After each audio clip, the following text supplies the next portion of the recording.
इस वीडियो में हम डिस्कस करेंगे टॉपिक रिकर्जन।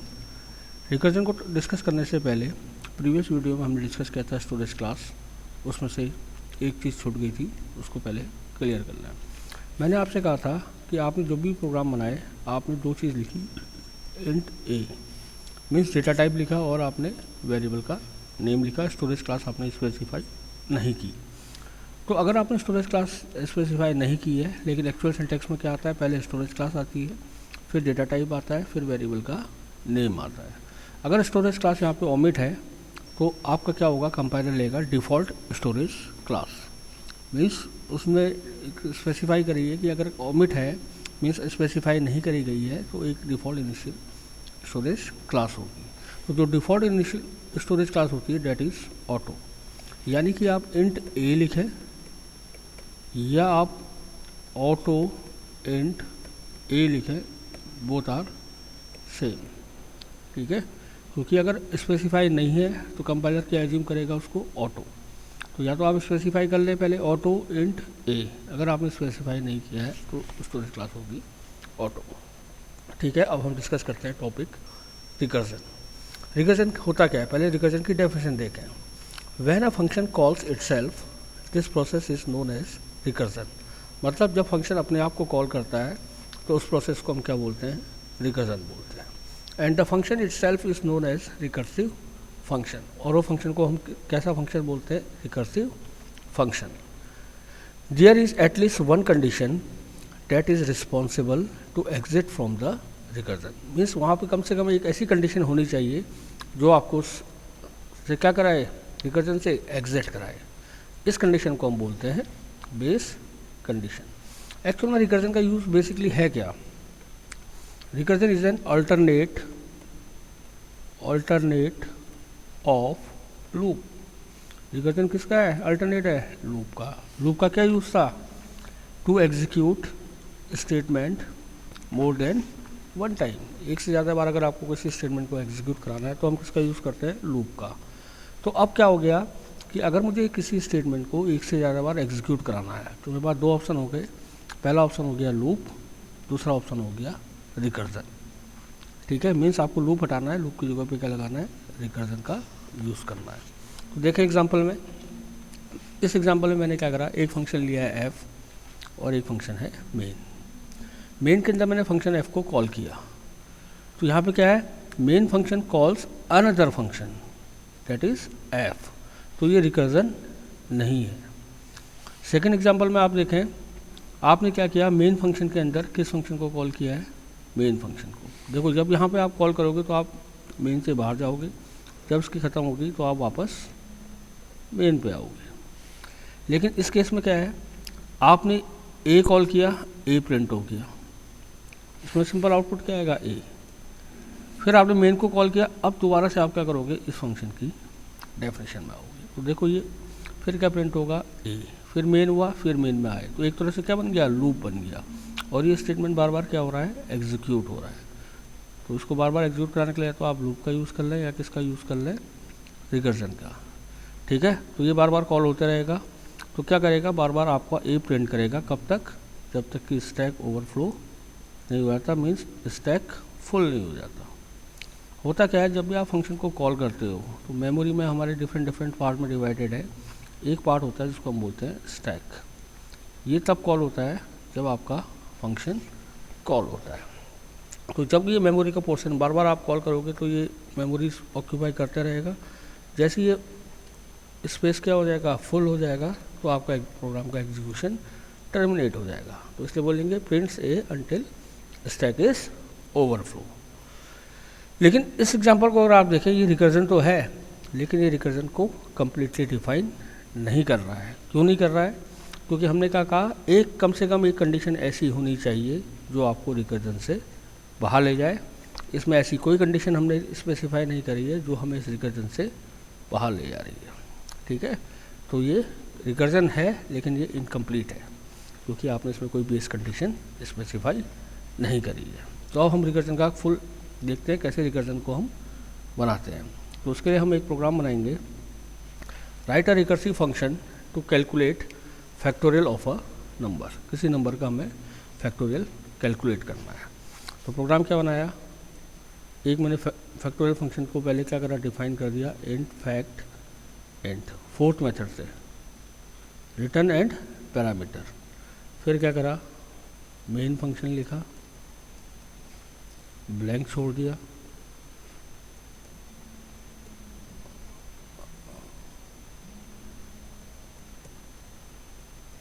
फैक्ट फंक्शन लिखा एंड उसको ब्लैंक छोड़ दिया। ठीक है, तो अब हम क्या करेंगे, इसको बनाएंगे। तो हमने कहा रिटर्न एंड पैरामीटर है, मीन्स इनपुट और आउटपुट कहाँ होगा, मेन के अंदर ही होगा। तो आपने एक वेरिएबल लिया इंट एन, इसको इनपुट कराया स्क्वायर एफ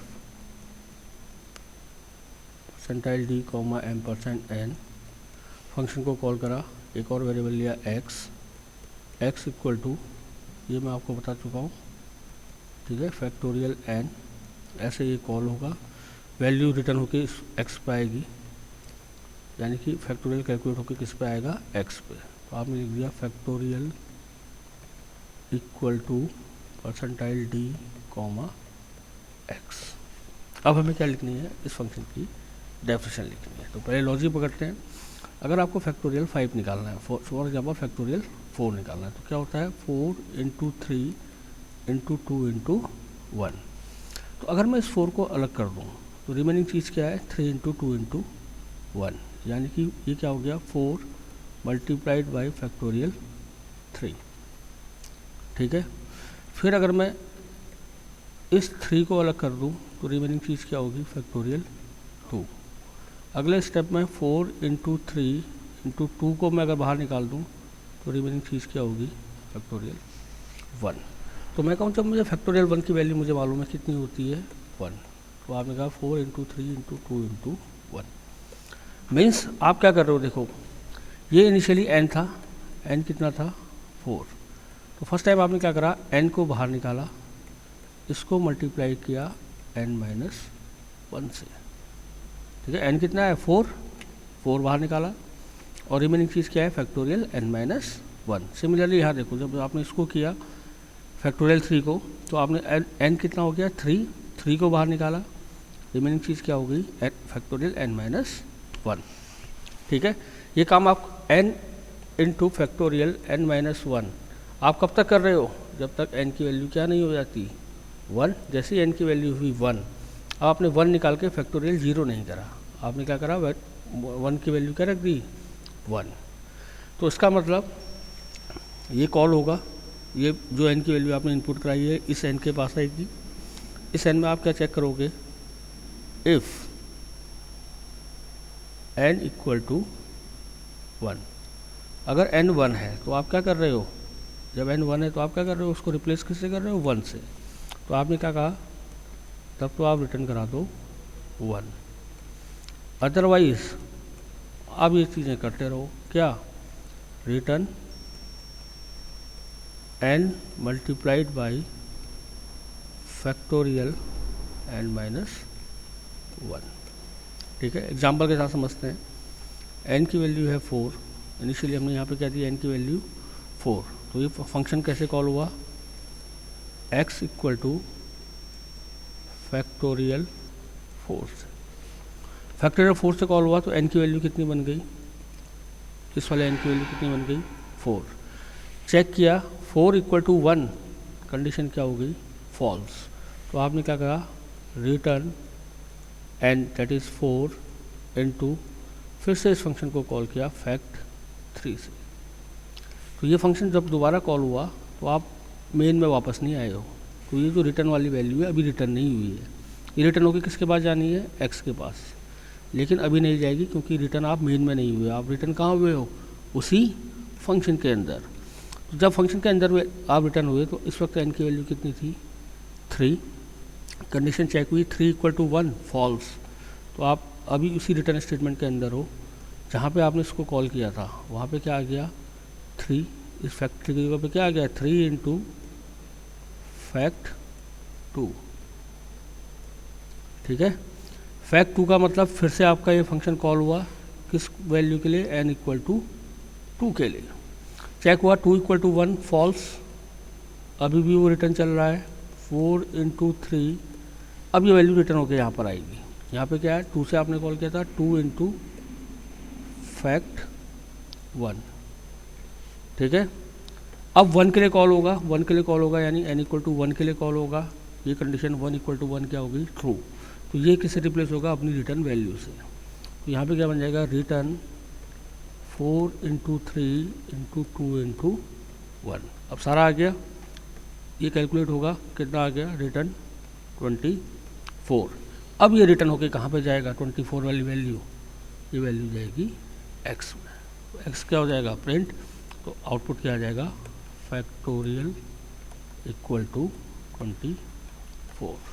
तो यहाँ देखो, फैक्टोरियल फंक्शन किसको कॉल कर रहा है, फैक्ट फंक्शन को कॉल कर रहा है। तो आपने कहा when a function calls itself, this is known as recursion. एक कंडीशन ऐसी है जो आपको रिकर्जन से एग्जिट करा रही है, वो कौन सी है, n इक्वल टू 1। तो ये क्या होगी, इसकी बेस कंडीशन हो गई। तो ये कंप्लीट डेफिनेशन हो गई हमारी किसकी, रिकर्जन की। एक और प्रोग्राम देखते हैं। Write a recursive function to print the Fibonacci series up to n term.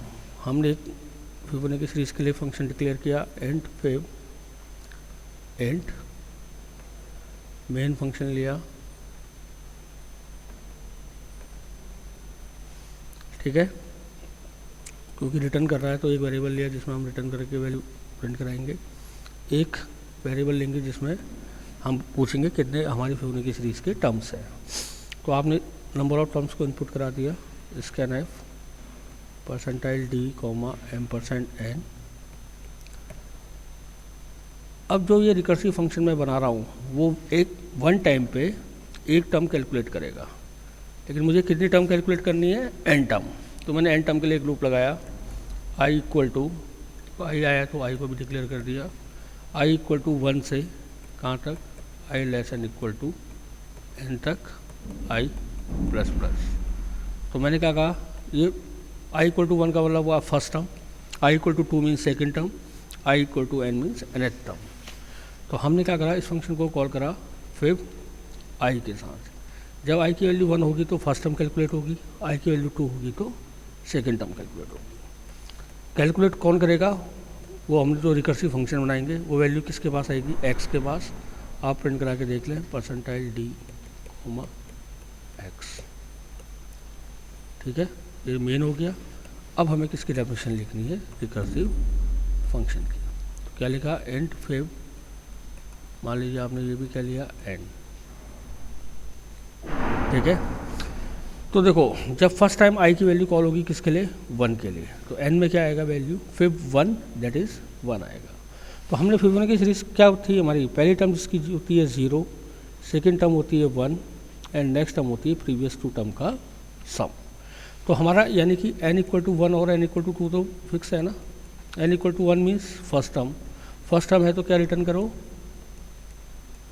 0।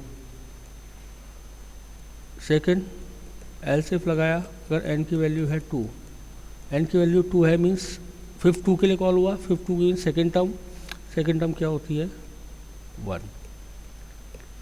Otherwise क्या है, थर्ड फोर्थ फिफ्थ टर्म है।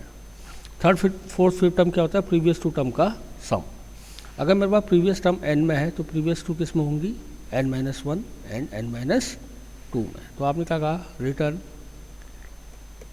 फिब n-1 प्लस, इस फंक्शन को दोबारा कॉल करो n-1 और n-2 के लिए, ठीक है, और इसको क्लोज कर दिया, ठीक। तो देखते हैं कैसे, एग्जांपल के साथ।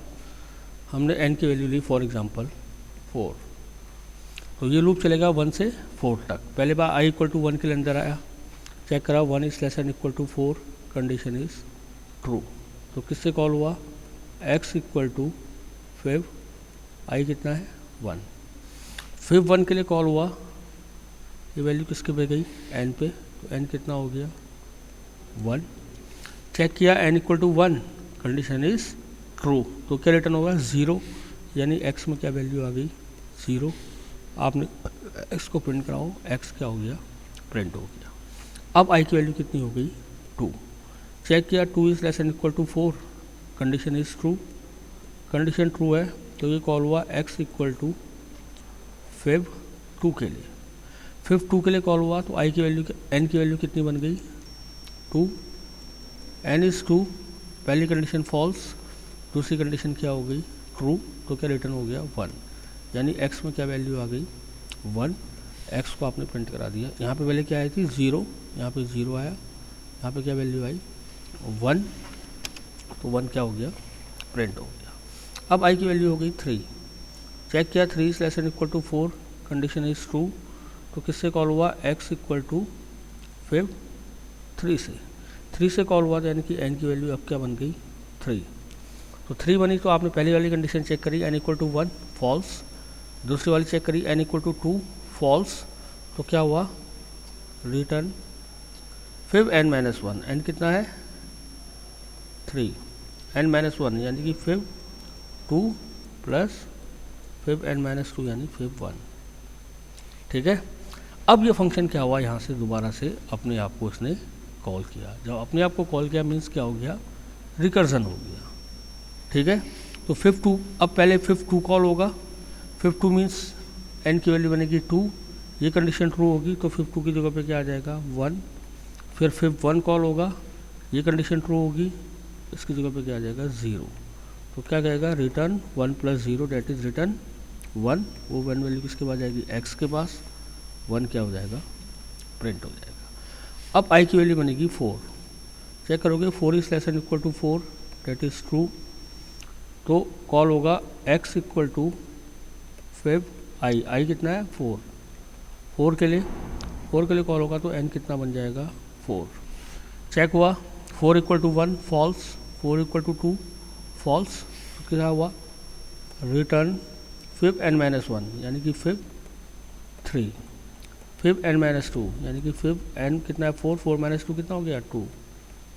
अब फिब 3 के लिए कॉल होगा, फिब 3 के लिए कॉल होगा तो किस में टूटेगा ये, क्योंकि ये 1 और 2 कंडीशन फॉल्स होगी, फिब 2 प्लस फिब 1 पे, और फिब 2 के लिए जब कॉल होगा तो ये फिब 2 कितना हो जाएगा n equal to 2 condition true that is 1, fib 2 is 1, fib 1 is 0, fib 2 is 1 plus 0 plus 1 कितना आ गया 2, ये वैल्यू किसको असाइन हो गई x को, और x आपने प्रिंट करा दिया। अब i की वैल्यू हो गई 5 is less and equal to 4, condition is false, आप फॉर लूप से बाहर आ गए। तो देखो आपके 4 टर्म्स प्रिंट हो गई, उनकी वैल्यू क्या है 0 1 1 2। तो ये था हमारा रिकर्जन, इस लेक्चर में इतना ही, थैंक यू।